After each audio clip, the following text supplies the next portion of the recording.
시장 분위기가 불확실할수록 진짜 강한 기업은 오히려 더 뚜렷하게 드러납니다. 오늘 테슬라가 보여준 움직임이 그랬습니다. 제품의 안정성이 입증됐고 미래 가치가 다시 재평가됐고 경쟁 구도가 흔들리고 테슬라는 주제의 한계와도 맞부딪혔습니다. 이 네 가지는 단순한 뉴스 묶음이 아니었습니다. 테슬라가 앞으로 어떤 방향으로 움직일지 알려주는 로드맵이었죠. 지금부터 그 로드맵을 함께 풀어보겠습니다. 먼저 가장 눈에 띈 건 사이버트럭입니다. 그동안 사이버트럭을 둘러싼 논쟁은 많았습니다. 디자인 논란, 생산 이슈, 초기 품질 논쟁. 하지만 이런 말들이 한 번에 잠잠해질 만한 뉴스가 나왔습니다. 사이버트럭이 미국에서 가장 권위 있는 안전평가 기관 IIHS의 최고 등급 탑 세이프티 픽 플러스를 획득한 겁니다. 이건 단순히 충돌 테스트 하나 통과했다는 의미가 아닙니다. 정면 충돌, 측면 충돌, 보행자 안전, 헤드라이트 성능, 그리고 차량의 충돌 회피 시스템까지 모든 항목에서 가장 높은 기준을 통과해야 받을 수 있는 등급입니다. 말 그대로 미국에서 가장 안전한 차량 중 하나라는 공식 인증인 거죠. 전기 픽업 시장은 안정성이 구매 결정의 절반 이상을 좌우하는 시장입니다. 그런 시장에서 테슬라는 기술로 만든 실험적인 차가 아니라 기준을 새로 만든 차라는 인정을 받은 셈이에요. 이건 앞으로 사이버트럭의 판매력뿐 아니라 테슬라 브랜드 전체에 신뢰도를 끌어올리는 굉장히 중요한 뉴스입니다. 그리고 다음은 월가에서 나왔습니다. 이치오 애널리스트 BJ 라켓이가 테슬라 목표 주가를 기존 475달러에서 530달러로 대폭 상향했습니다. 그런데 여기서 중요한 건 상향 이유인데요. 차량 판매, 매출, 마진. 이번에는 그런 전통적인 지표가 전혀 언급되지 않았습니다. 대신 테슬라의 자율주행 기술 선도력, FSD의 진화 속도, 로보택시의 시장의 성장 잠재력, 그리고 옵티머스 로봇 기술력 이렇게 적혀 있었습니다. 즉 이제 테슬라는 자동차 회사로 평가받는 기업이 아니라 AI 회사, 로봇 회사로 평가받고 있다는 뜻입니다. 특히 옵티머스가 목표 주가 근거로 정식 반영된 건 의미가 큽니다. 단순한 프로토타입이 아니라 미래 수익 모델의 한 축이 될 수 있다는 시장의 인식이 생겼다는 의미니까요. 이건 테슬라 주가가 기존 자동차 산업 프레임에서 벗어나 새로운 밸류에이션을 향해 움직일 수 있다는 신호입니다. 이번엔 경쟁사 쪽에서 나온 이슈입니다. 포드가 전기차 사업에서 대규모 후퇴를 선언했습니다. F150 라이트닝 EV 프로젝트를 축소하고 하이브리드 중심 전략으로 다시 회귀하는 흐름이죠. 여기서 중요한 건 이걸 단순한 전략 변경으로 보면 안 된다는 겁니다. 월가의 칩 머스터, 게리 블랙 모두 이렇게 말했습니다. 포드는 EV에서 사실상 철수했다. 그리고 이건 테슬라의 구조적인 호재다.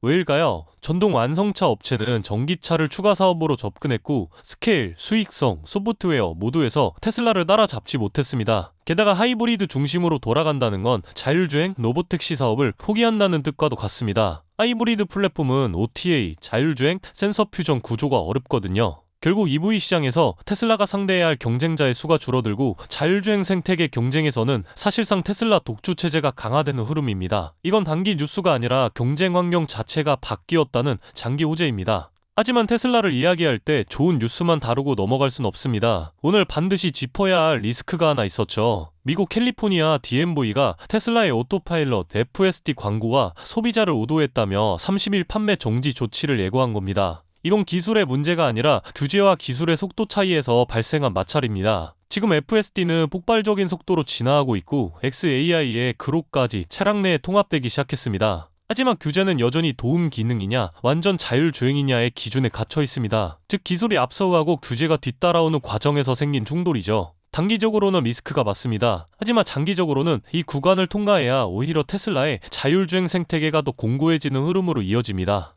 오늘 테슬라를 둘러싼 뉴스들은 단기 재료가 아니라 하나의 전형적인 패턴을 보여줍니다. 기술은 실력으로 인정받고 미래 가치는 다시 계산되고 경쟁사는 따라오지 못해 떨어져 나가고 규제는 기술을 따라잡지 못해 충돌합니다. 이 네 가지가 동시에 나타나는 시점은 대부분 기업이 궤도를 바꾸기 직전에 등장합니다. 테슬라도 지금 바로 그 지점에 와 있습니다.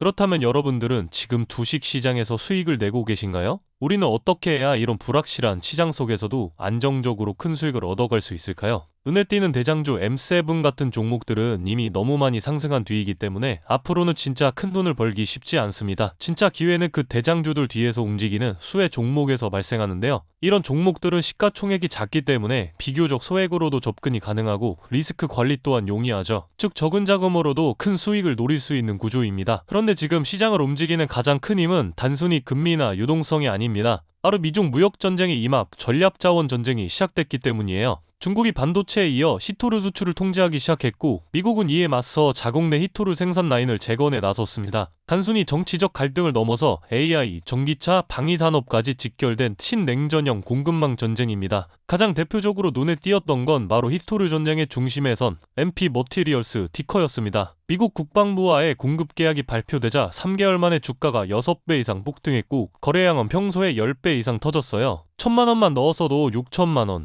이게 바로 시장이 움직이는 타이밍입니다. 이런 종목들을 한번 불이 붙으면 정말 불도저처럼 밀어올립니다. 왜냐면 시장의 자금은 테마에 몰리기 때문이에요. 하지만 여러분, 중요한 건 여기서 끝이 아닙니다. 한두 종목이 폭등하고 끝나는 이야기가 아니라 산업 전체의 판이 바뀌는 신호라는 점이에요. 히토르 전쟁의 불길은 이제 리튬, 니켈, 코발트 같은 2차 전지 원자재까지 번지고 있습니다. 이미 티커와 LAC 같은 대장은 너무 멀리 가버렸지만 그 뒤를 따르는 진짜 수혜주들은 아직 초입에 있습니다. 히토르 자석을 제조하는 기업이나 리튬 정제를 담당하는 2차 밸류체인 혹은 이 자원을 기반으로 한 방산 전기차 부품 기업들이요. 이런 기업들은 아직 시총이 작고 조금만 자금이 들어와도 급등 파동이 나올 수 있습니다. 테슬라나 엔비디아 같은 재무가 탄탄한 기업에 중심을 잡고 이러한 기업들의 분산 투자하셔야 보다 더 큰 수익을 얻어가는 겁니다. 지금 시장은 분명히 움직이고 있습니다. 하지만 대부분의 개인 투자자들은 이 거대한 판이 어디로 흘러가는지조차 모른 채 뒤늦게 따라붙고 있어요. 진짜 돈은 먼저 움직이는 사람의 몫입니다. 그래서 제가 이번에 직접 현재 이 전략자원 전쟁 속에서 가장 강하게 수급이 몰리게 될